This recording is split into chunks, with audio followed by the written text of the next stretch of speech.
গোটা দুনিয়ায় ভয়ানক পরিণতির দিকে এগিয়ে চলছে। আমরা ছোট ছোট সমস্যাগুলোকে সমস্যা বানিয়ে বসে আছি, কিন্তু মৃত্যু যে অনেক বড় একটা সমস্যা তার খবর আমরা রাখি না। খাটে পুরনো চাদরের ওপর নতুন আরেকটা চাদর বিছিয়ে নেই, কিন্তু যখন মাটির বিছানায় ঘুমাতে হবে তখন তখন কি উপায় হবে আমাদের? বাতিটা যখন ফিউজ হয়ে যায় তখন সাথে সাথে নতুন আরেকটা বাতি লাগিয়ে নেই। সেদিন আমার কি উপায় হবে, যেদিন স্বজনরা আমাকে কবরের অন্ধকার ঘরে রেখে আসবে? এখানে কলিং বেল লাগানো আছে, সুইচ টেপার সাথে সাথে চাকর এসে হাজির। সেদিন আমার উপায় কি হবে, যেদিন কেউ আমার কণ্ঠ শুনতে পাবে না, কেউ আমাকে শোনাতে পারবে না? কত বড় ভয়ানক পরিণতি!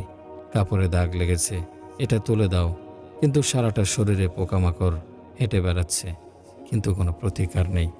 ঘন্টার পর ঘন্টা সময় ব্যয় করে মুখটাকে সাজিয়েছি, পরিপাটি করেছি, কত সাবান, কত শ্যাম্পু, কত সুগন্ধি, কিন্তু সেই দিনটা কেমন হবে যেদিন এই চোখগুলোকে পোকামাকড়রা খেয়ে ফেলবে, সারাটা শরীর পোকামাকড়দের খাদ্যে পরিণত হবে, আবার সেই পোকাগুলোকে অন্য পোকারা খেয়ে ফেলবে।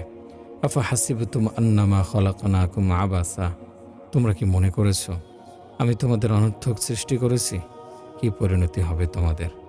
কেমন জীবনযাপন করছো তুমি, যেন তোমাকে এমনিতেই সৃষ্টি করা হয়েছে, যেন তোমার মাথার উপর কেউ নেই, তুমি জানো না? মা ইয়ালফিজু মিন কাওলিন ইল্লা লাদাইহি রাকীবুন আতীদ। মানুষ যে কথাই উচ্চারণ করে তা লিখে রাখার জন্য একজন তৎপর প্রহরী তার নিকটেই রয়েছে।